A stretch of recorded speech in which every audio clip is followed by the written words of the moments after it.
Okay, we're gonna go ahead and start painting these sections of our color wheel here. And I'm gonna start with the red section. At the end, it's going to look something like this. So you should have, this is the section that I'm gonna work on right now. Remember, at the very end, we're gonna be painting the center black. But here I have my red, which is my pure color. I have mixed it with a tiny bit of black to get my shade. And then in this part here, I have mixed with a tiny bit of white so that I can get that tint. So it should be going from light to regular to dark to black in the center. Okay, so please make sure that you have the lightest on the edges and the darkest in the center.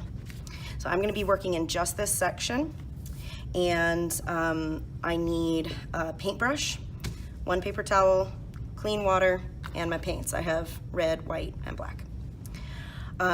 Couple things really quickly. Remember that you can touch the handle, you can touch what's called the ferrule, the metal part, but please do not touch the bristles. So I'm gonna start off with my medium color here, especially with the primaries, the red, yellow, and blue.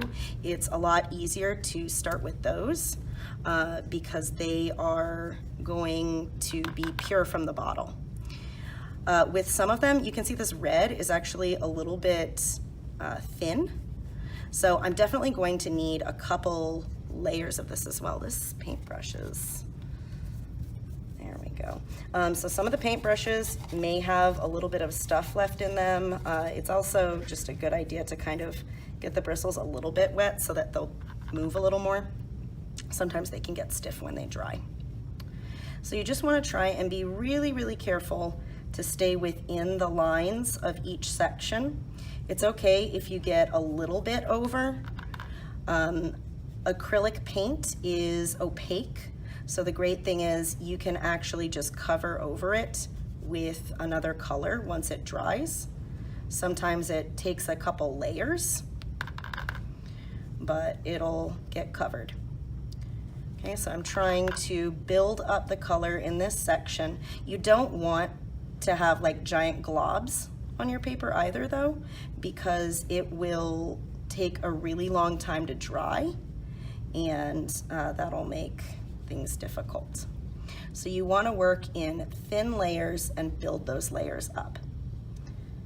Okay, and it's okay if I go into the tint or shade section especially, because we're mixing the same color and it'll just get mixed in. Okay, so I'm trying to stay within the lines as best I can. Okay, and this is a bit streaky, but at this point, I'm just moving the paint around really. So what I want to do is let this dry and do another bit in a moment. So I'm going to go ahead and I'll mix my shade first. I'm going to take a little bit of the red and put it in another section. You can use the center to mix, or you can use one of the other wells if they're open. You want to make sure that they're clean. And then I'm going to take just the tiniest dip of black.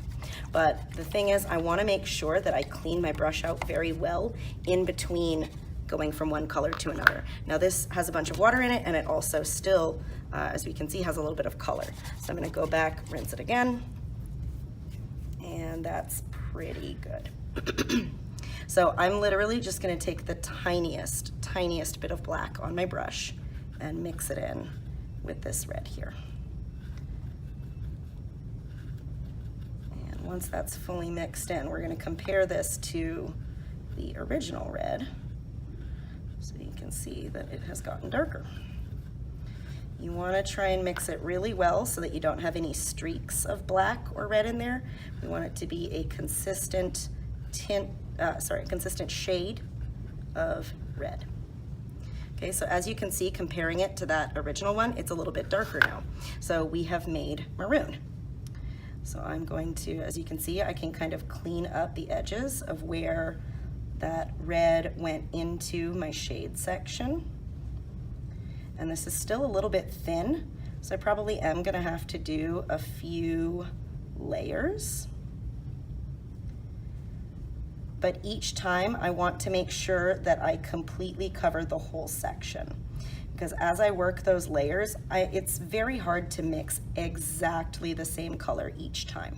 So you want to try and get it nice and even and not leave any spaces, so that way each time you're covering the whole thing and it'll be one consistent area. Okay, that's pretty good. It's a little streaky, but again, we're gonna go over that a couple times. So we've got our straight up red, we've got our shade of red, and now we're going to make our tint of red. So I'm gonna clean my brush out really, really well, especially when you're going from shade to tint. You wanna make sure that your brush is very well cleaned out, because you don't want any of the black to get into the white or any of the other colors to get into the white. Okay, now I can get more red later on, but one thing too is whenever I'm using the white and another color, I want to absolutely make sure to keep my white pure white, so that I can mix more things with it later. So if I'm needing this, I can take just a little bit over here to the side, and that way I can go back and get more if I need it. You always want to make sure that you have a really clean brush when you're going into your white. With the red, I'm just going to take a little bit there and mix it in. It would have been best if I cleaned my brush off in between, but since I'm mixing a tint of this red, it's okay to get a little bit of the white into the pure red. You just don't want to get a whole clump in there, because then you'll end up mixing a shade in two spots. Okay, I do want to make sure that I mix this very well and I don't have any unmixed spots. And we have a nice light pink. So now I'm going to be working on this part here. Another good thing to do is, especially when you're getting towards the edge of your paper, is to put a paper towel underneath. So that way, when you go off the edge of the paper, because we're gonna go all the way to the edge, it gets on the paper towel and not on the table. It'll help for your cleanup later, and also just make for a tidier workspace. If you're getting paint all over the table, it could get on your piece and mess it up.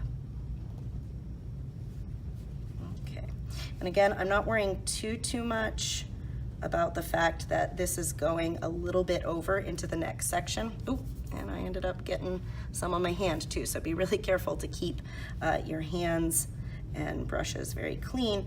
It will cover that, but I'm probably gonna have to do some extra layers. Now the white, actually, when you mix that in with a color, it makes it really, really opaque. So usually with your tint, you probably will only have to do one layer, but I'm gonna wanna wait until my red and my shade of red, my maroon, dry a little bit, so that way I can go back and do a second go.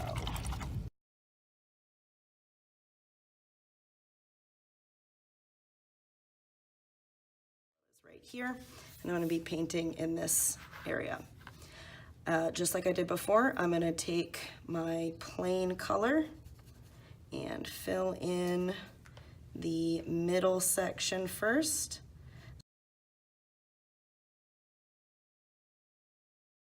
To make my tint, I need to have some extra white.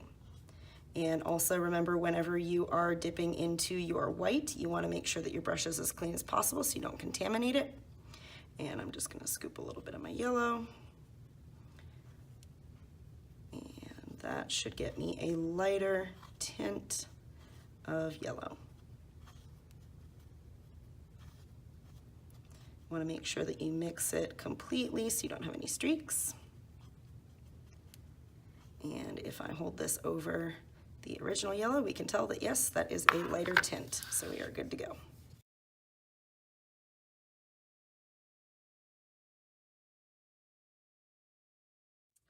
Okay, with yellow, you need to make sure that for your shade that you are using the tiniest amount of black, tiniest. So I'm going to take some of my yellow here, put it in another section, clean off my brush because I'm going to a different color.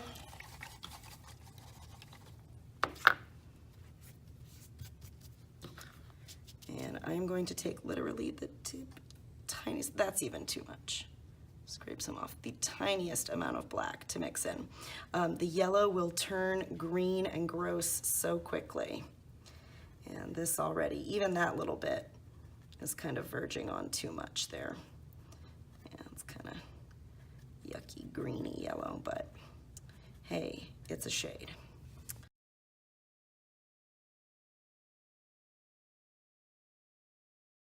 In the blue section, I'm going to be painting right here. Start again with my pure color.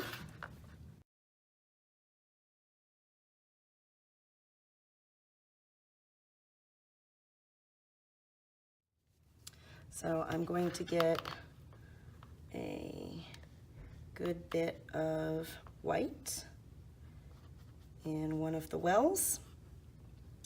And I'm going to take some of this blue, mix it up, and I should get a nice light blue.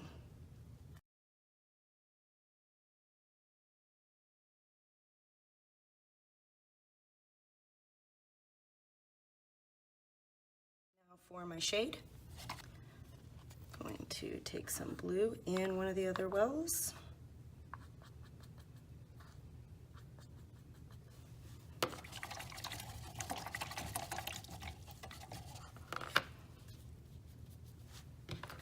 And again, I really only want just the tiniest little dot of black. I don't need a whole lot.